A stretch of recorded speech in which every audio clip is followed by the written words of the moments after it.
의외의 대박이 나기도 하고 의외의 쪽박을 차기도 하고 대학은 열심히 한 애를 뽑아주는 게 아니에요. 그건 해도 끝이 없어. 그걸 더 하자고 비교과는 부모가 챙기는 것입니다. 자기보다 못했던 애가 좋은 대학을 가게 되면 꼭 반수를 하더라. 악플이 막 달린다. 재수, 권장.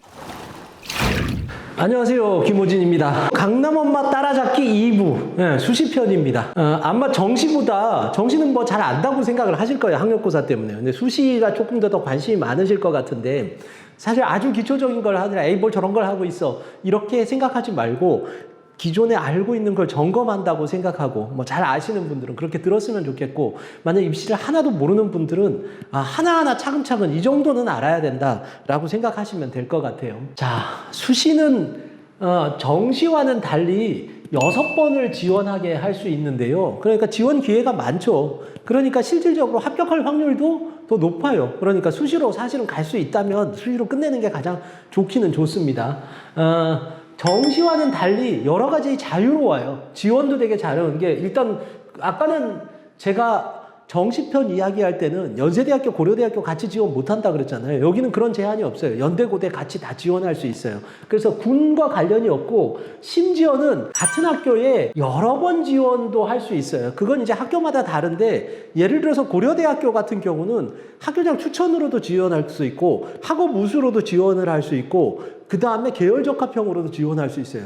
그러니까 3번을 지원할 수 있어요. 물론 3장의 카드를 쓰는 거지. 6장 중에 3장의 카드를 써서 좀 아깝긴 하지만 내가 고대를 가야겠다라고 한다면 몰빵할 수도 있어요. 물론 이건 그 학교마다 달라질 수 있어요. 뭐 예를 들어서 연세대학교는 올해 바뀐 전형으로 보면 학교 추천이죠. 추천형하고 그 다음에 이 활동우수하고는 같이 지원을 못하게 이렇게 막아놓는 경우도 있어요. 서울대학교도 지역균형, 일반전형 막아놨어요. 이렇게 학교에서 막는 걸 제외한다라고 한다면 한 학교에 여러 번 지원할 수 있으니까 이것도 매우 자유롭다고 할 수 있죠. 단 잘못 알고 계시는 거, 아주 기초적인 건데도 잘못 알고 있는 건 이건 안 돼요. 예를 들어서 내가 국문과도 넣고 영문과도 넣고 이거는 안 돼. 같은 전형으로 넣는 건 안 되는데, 그래서 꼼수를 쓰는 학교도 있기는 있어. 성균관대 같은 경우는 어떻게 하냐면 똑같은 전형인데 하나는 과별 모집, 하나는 계열별 모집, 이렇게 해서 살짝 그런 학교도 있기는 있다. 그런 학교도 있기는 있다라는 거고, 그 다음에 제가 사실 이 올해 동영상을 찍은 목적 중에 하나이기도 해요. 보니까 수시가 수능 전에 원서 접수를 해요. 그러다 보니까 사실은 뭐 수능 후에 원서 접수를 하면 얼마나 좋아. 내가 수능 성적 나왔는데 나 이걸로 정시로 갈래. 그러고 나서 못 가? 그럼 내가 수시로 한번 넣어봐야겠다. 이렇게 하면 좋은데, 이미 수능 성적이 나오지 않은 상태에서 내가 지원을 하다 보니까 묻지마 지원이 되는 경우가 되게 많아요. 그래서 비합리적인 지원을 하게 되고, 이러다 보니까 의외의 대박이 나기도 하고 또 의외의 쪽박을 차기도 하고 이런 경우가 많아서 좀 합리적인 지원을 할 수 없을까라는 생각에서 제가 동영상을 찍기로 사실은 올해 결심을 한 거이기도 합니다. 그러니까 실질적으로 봤을 때 정시보다는 불확실성이 크다라는 게 큰 단점이에요. 정시는 아까 지원의 제약이 있는데 수시는 지원의 제약이 없는 대신 불확실성이 조금 더 정시보다는 높다. 정시는 그냥 자기 성적 나오면 가면 되니까 확실하죠. 이런 점에서 좀 안 좋다라는 거고, 그 다음에 수시에서는 교과, 학종, 논술 이렇게 크게 세 가지로 나눠져서 이 3가지 전형이 대부분을 차지하게 되는데, 예전에는 엄청나게 많았어요. 왜? 이거는 제가 일부에서 이야기했듯이 대학에서 지 마음대로 뽑는 거잖아. 그러다 보니까 뭐 온갖 가지 별 희한한 전형들도 많았어요. 무슨 뭐 특허를 가지면 뽑는 학생도 있었고, 외국어를 잘하면 뽑는 학생도 있었고, 뭐 다양한 학생들이 되게 많았는데, 이제는 그런 부분들을 많이 줄여서 3가지로 표준화됐다라는 거예요.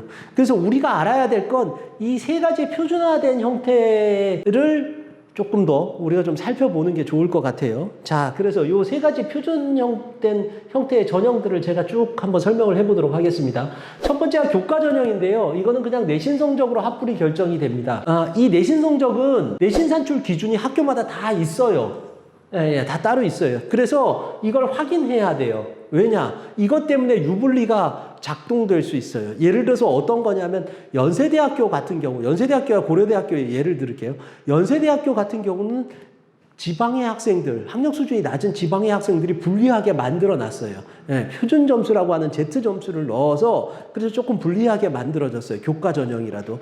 단 고려대학교는 어떻게 했느냐? 그런 걸 안 넣었어. 그러니까 지방 학생들도 넣어도 되는데 단 얘네는 진로 선택 과목을 A를 받지 않으면 많이 불리하게 해놨어요. 보니까 연세대학교는 그게 비중이 진로 선택의 비중이 적은데 얘네는 이게 비중이 거의 일반 등급을 내는 거랑 비슷하게 해놨어요. 그러니까 실질적으로 봤을 때 자신이 그러한 유불리들을 다 따져봐야 돼요.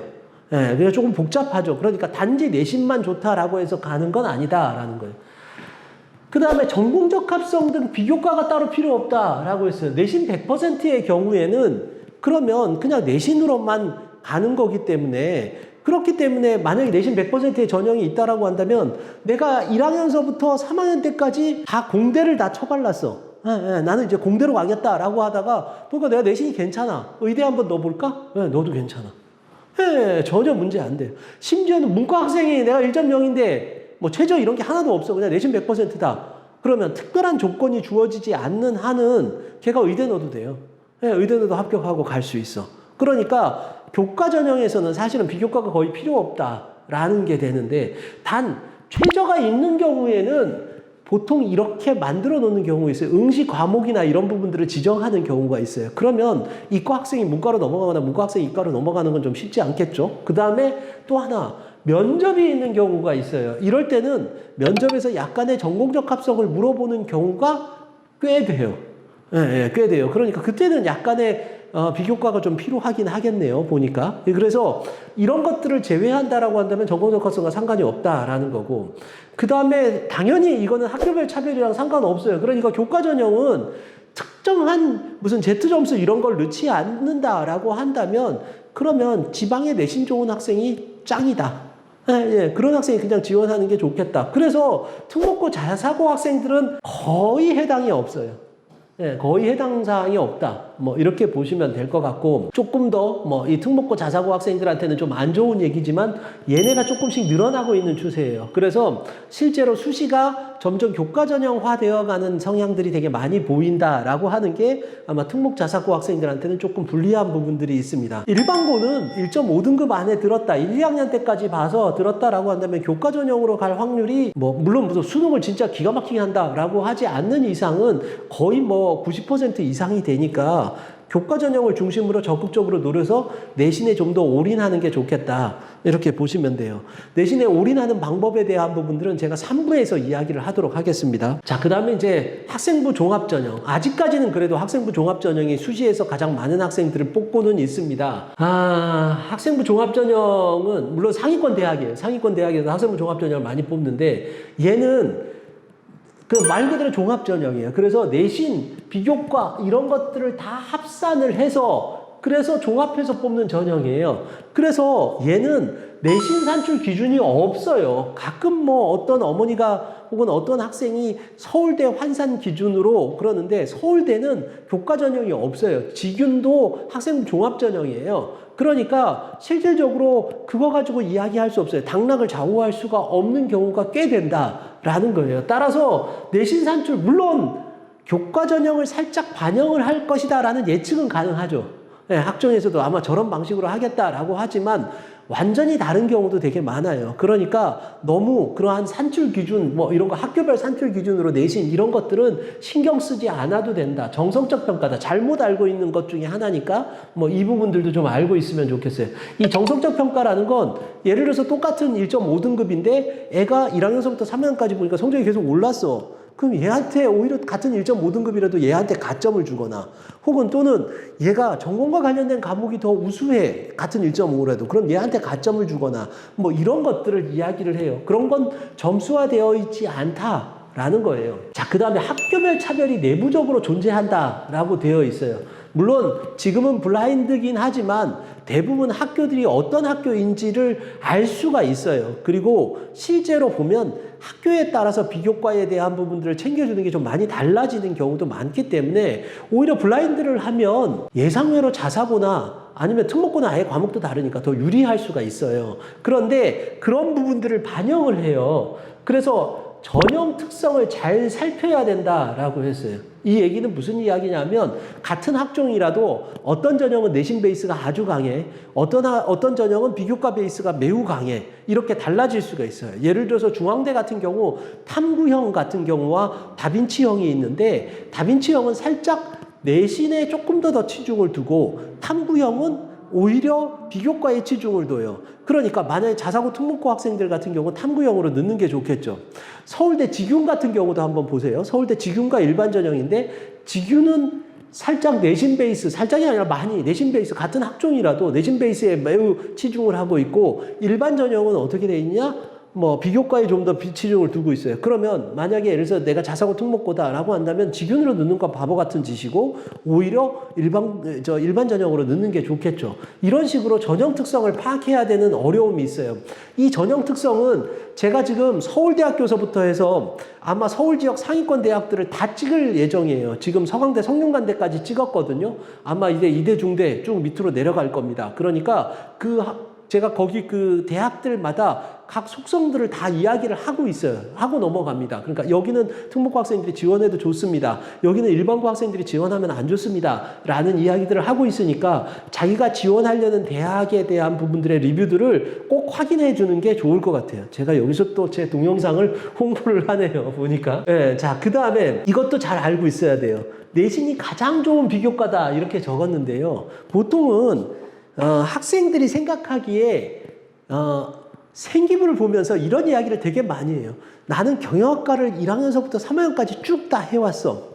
그래서 나는 경영학과에 진짜 비교과가 정말 많아요. 그래서 경영학과의 전공 적합성이 높아요. 이러는데, 그럴 때마다 제가 드는 생각이 있어요. 그건 뭐냐면, 대학은 열심히 한 애를 뽑아주는 게 아니에요.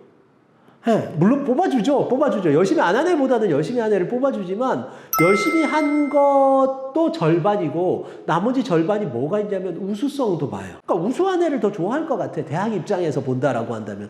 그러면 사실은 경영학과에 더 적합한 애는 문과 학생임에도 불구하고 수학 성적이 우수한 애야. 이게 중요해. 그러니까 실질적으로 학종에서도 사실은 내신 과목이 우수성, 이게 내신 과목이 더 중요하게 나타날 수도 있다라는 거예요. 그래서 내신에 대한 부분도 생각하고, 그 다음에 또 한 가지가 제가 정말 많이 이야기하는 부분이 많은데, 전공 적합성이 다가 아니다라는 건데, 물론 전공 적합성은 많은 부분들이 들어가긴 해요. 그런데 최상위 학과의 경우에는 대부분의 학생들이 전공 적합성이 잘 돼 있어요. 문과 같은 경우 경영학과, 그 다음에 이과 같은 경우 의대, 이런 애들을 보면, 학종으로 지원하려는 애들을 보면 다 똑같아요. 다 의대로 처발랐어. 다 경영학과로 처발랐어.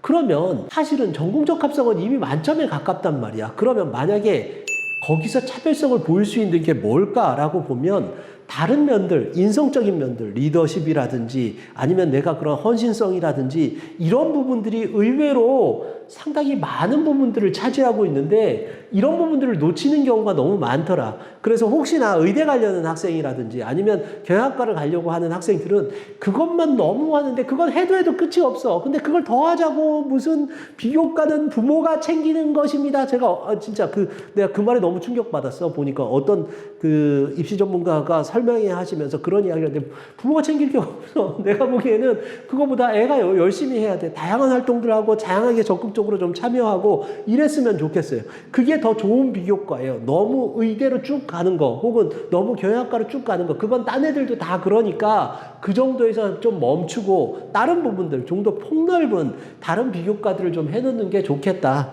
학생부 종합전형의 비밀입니다. 이것은 또 제가 생기부 3부에서 생기부 어떻게 꾸밀 것인가에서 더 자세하게 한 번 더 이야기를 해주도록 하겠습니다. 자, 그 다음에 이제 논술 전형이죠. 이 논술 전형은 내신과 비교과가 되지 않는 학생들이 지원을 할 수밖에 없어요. 그러니까 내가 수시를 넣긴 넣어야 되는데, 아마 대부분의 학생들이 넣어요. 대한민국에서 수시를 안 넣는 학생은 거의 없어요. 물론 1, 2학년 때는 다 그렇게 이야기해요. 난 정시 올인이다 라고 해서 수시 안 넣는다 라고 얘기하다가 막상 원서 접수 때 되면 좀 후회해.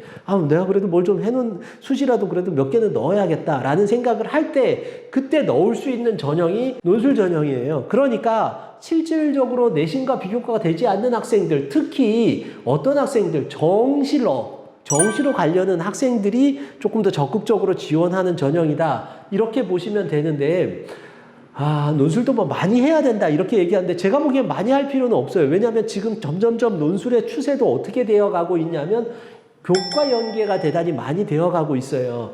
특히 이제 이과 같은 경우는 수학과 과학 과목에 대한 부분들 혹은 수학 과목에 대한 부분들 이렇게 과목을 지정해서 학생이 얼마나 고등학교 때 그런 과목들의 기초적인 활동, 이런 연구 활동이나 이런 걸 잘 해놨는가라는 부분들을 보는 성향이 많아요.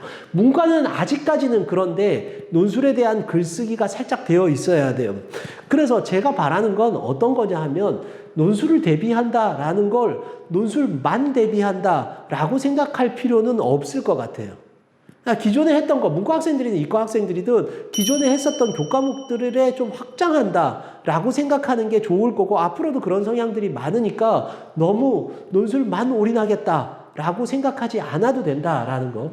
그 다음에 제가 아까 전에도 이야기했듯이 정시 결정이 됐다라고 한다면, 나는 보니까 정시로 좀 가는 게 좀 더 좋겠다라고 한다면, 그때부터는 논술에 염두를 두고 논술에 대한 대비를 하기는 해야 될 거예요. 그런데 제가 이렇게 적어놨어요. 논술 전형은 정시를 위한 보험 전형이다 그랬는데, 아까 제가 얘기했듯이 수시는 불확실성이 높다 그랬죠. 정시보다. 정시는 몇 점 이상이면 합격을 해요. 그러니까 실제로 뭐라 그럴까요? 이 논술 전형은 떨어질 수도 있다. 그런데 내가 예를 들어서 정시로 A라는 대학을 모의고사 때는 받았지만 못 받게 될 수 있다. 그래서 그 대학을 못 갈 수도 있게 됐다라고 했을 때 논술을 잘 써서 한번 합격해 보자 라고 생각하는 그런 개념으로 접근해야 된다. 그러니까 논술을 사이드로 접근해야 된다. 너무 논술의 메인으로 가거나 논술에 목매달거나 이거는 좋지 않아요.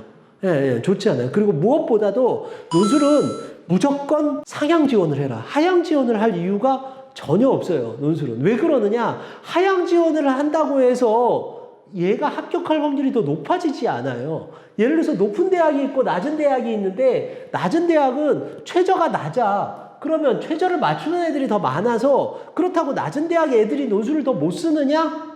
그건 보장할 수 없어요. 네, 보장할 수 없어요. 그러면 오히려 최저가 높은 데를 넣으면 실질 경쟁률이 낮아지기 때문에, 그렇기 때문에 오히려 더 위로 넣는 게 유리할 수 있어요. 따라서 369 모의고사를 봐서 자기 최저가 된다라고 한다면 무조건 상향 지원을 하는 게 오히려 더 낫다. 그리고 일단은 정시로 가려고 하잖아요. 그죠? 정시로 가려고 하는 학생들이 주로 논술 전형을 쓰는데, 굳이 낮게 써서 너무 낮은 대학을 넣는다라고 했을 때 확률이 높아지는 것도 아닌데 그렇게 할 필요는 없다. 그러니까 좀 꿈을 크게 갖는 게 논술 전형은 조금 더 낫다. 그래서 자꾸 로또라는 이야기를 하는데, 제 논술 전형 어떻게 지원하느냐에 대한 동영상도 꼭 한번 봐주세요. 거기 참조를 하면 조금 더 도움이 될 겁니다. 자, 수시 지원의 실제를 한번 이야기를 하도록 하겠습니다. 좀 합리적인 지원을 했으면 좋겠는데, 이거는 이제 고1, 2 학생들은 사실은 의미가 있을까? 고3 학생들한테는 큰 도움이 될 수도 있을 것 같아요. 일단은, 지원을 할 때 어떻게 지원을 해야 되냐면, 수시는 이게 9월이에요, 9월. 이 9월에 수시 원서를 접수를 해요. 그리고 나서, 나중에 수능을 봐요.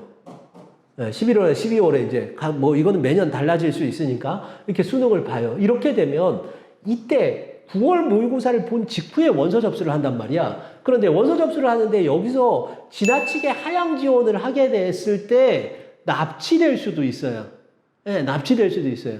그런데 이럴 수는 있죠. 수능을 내가 망칠 수도 있잖아. 불안하잖아. 그래서 학생들이 또 하향 지원을 하는데, 그거보다는 이게 내가 정시 수준이다라고 한다면, 그래, 보험으로 살짝 낮은 거 넣어놓는 거 좋아. 수능 이후에 전형이 있다라고 한다면 보험으로 넣는 게 좋아. 그리고 주로 여기에 요 부분에 지원을 하는 게 가장 합리적인 지원이다. 이걸 좀 잘 알고 있으면 좋겠고, 가끔 가다가 저한테 그런 얘기를 하는 학생들이 되게 많아요. 뭐라 그러냐면, 선생님 수능 너무 불안해요. 수능 망치면 어떻게 해요? 그러니까 저는 수시에서 하향 지원을 할 거예요. 지금은 그런 학생들이 없어요. 다 상향 지원하겠다고 생각하다가 나중에 가도 369 이렇게 모의고사 보면서 조금 불안해지기 시작하면서 어떤 생각을 하냐면 하향 지원을 하는데, 나중에 그래서 낮은 대학을 붙잖아? 그러면 얘가 그런 경우가 있어. 뭐냐면 자기보다 못했던 애가 좋은 대학을 가게 되면 꼭 반수를 하더라. 보니까 그런 경우가 되게 많아요. 그래서 그렇게 하지 않는 게 좋다. 그래서 이렇게 조금만 좀 더 합리적인 지원을 했으면 좋겠고, 만약에 수능을 망치면 내가 이런 얘기 해도 되나? 여기서 얘기할게요. 그냥 재수해.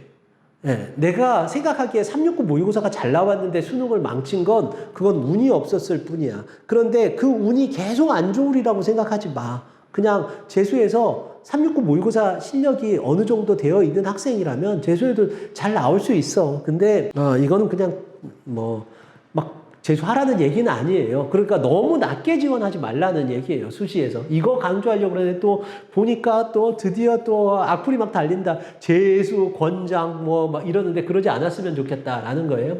자, 그 다음에 수능 전후를 고려해야 돼요. 지원할 때. 이것도 되게 큰 게 뭐냐면 수능 전에 다 끝나는 전형이 있어. 이런 것들은 무조건 상향해야 돼요. 왜냐하면 하향을 할 필요가 전혀 없죠. 그리고 더 재밌는 거 하나만 이야기를 하도록 할게요. 그래서 수능 전에 결정 나는 것들은 학생들이 지원을 잘 안 하려고 하는 성향이 있어요. 예를 들어서 수능 전에 논술을 본다, 수능 전에 면접을 본다, 이런 것들 같은 경우는 학생들이 수능 잘 나오면 내가 이거보다 잘 갈 수도 있는데 라고 해서 지원을 안 하고, 특히 최저가 높다 라고 하면 나 이 최저 이거보다는 잘 갈 수 있는데 이렇게 생각을 해서 지원을 잘 안 나서 빵꾸가 나는 경우가 매우 많아요. 따라서 수능 전에는 상향 지원을 하고, 그리고 합격할 확률이 수능 후에 있는 것보다도 합격할 확률이 높으니까 뭐가 있는 게 좋아요. 이런 거. 면접이 있거나 자소서가 있거나 이러면 학생들이 잘 안 하려고 그래요. 자소서에 대한 이야기도 제가 3부에서 생기부 자소서 이것도 3부에서 이야기를 하려고 하는데요. 그런데 이런 부분들을 자꾸 피해 가려고 하면 전국의 애들이 다 피해 가려고 해. 그러면 어떻게 되겠니? 당연히 내신이 올라가지. 그러니까 오히려 거꾸로 역으로 빵꾸를 노리겠다라고 한다면 수능 전에 면접이 있거나 자소서가 있는 데를 넣으면 오히려 내신 커트라인이 많이 낮아지니까 이런 부분들도 한번 점검을 하는 게 좋다. 특히 수능 전인데 최저가 높다. 그럼 애들이 아무도 지원 안 해요. 이 최저면 내가 정시로 가지. 이래서 그런 대학들을 잘 노리면 좋아요. 요것도 제가 인서울 상위권 대학들 쭉 얘기하면서 그렇게 빵꾸로 갈 수 있는 대학들이나 이런 것들을 계속 이야기를 하고 있거든요. 그런 학과들이나 이런 것들 얘기하고 있으니까 그것도 참조하면 아주 도움이 될 겁니다. 그 다음에 또 하나. 전형 특성이나 이런 부분들도 당연히 생각해야 돼요. 아까 전에 얘기했던 내신 산출 기준이나 이런 부분들이 학교마다 다 다르기 때문에 나한테 유리하냐 불리하냐 이런 것들도 봐야 돼요. 예를 들어서 서강대학교 같은 경우는 진로 선택 과목이 우리 학교가 너무 A를 남발했어? 그러면 그게 나한테 불이익으로 돌아오는 경우도 있어요. 이런 특수한 경우까지도 조금 더 생각을 해야 되기 때문에 각 학교를 다 디비긴 디벼야 됩니다. 또 마찬가지로 특목 자사고한테 유리한 전형들이 있어요. 그러면 일반고는 그거보다는 좀 피해서 내신 베이스가 강한 대로 좀 넣어야 되겠죠. 그죠? 이런 부분들의 전형 특성들도 확인해야 됩니다. 자, 그 다음에 제가 이 마지막으로 이건 좀 제가 그런데 인서울대학 지원 방법을 일부에 제가 배치표를 만들었는데 사실은 제가 전년도 기준으로 만들어서 조금 틀리긴 해요. 제가 이걸 다시 좀 찍을까 말까 그러는데 3부에서 제가 찍을까 말까 지금 고민하고 있어. 새롭게 좀 재편해가지고. 왜냐면 약대라는 변수가 많이 들어가서 2022년도에 좀 달라지는데 얼추 그래도 비슷비슷하니까 제가 등급별로 나눠서 내신 등급이 이 정도면 어느 대학 갈 수 있다. 혹은 수능에서 어느 정도 이 정도 등급이면 어디 갈 수 있다. 라는 것들이 있으니까 그걸 비교하고 어떻게 가라고? 이렇게 가라고 아까 전에 얘기했던 이 정시 바에 맞춰서 지원하니까 그 동영상을 꼭 보세요. 네, 아주 유익할 거예요. 그렇게 해서 조금 더 합리적인 지원을 하면 수시에서 특별하게 제가 보기엔 그래요. 제가 상담하면서 이렇게 합리적인 지원을 하면 실제로 오히려 수시에서 의외로 합격하는 경우도 있고 의외로 떨어지는 경우도 있지만 완전히 다 떨어지거나 완전히 다 합격하나 이런 경우는 그렇게 나오지 않아요. 그러니까 조금만 좀 더 합리적인 지원을 하도록 합시다. 자, 2부 끝내고요. 3부에서는 생기부 자소서 이 부분들을 보도록 하겠습니다.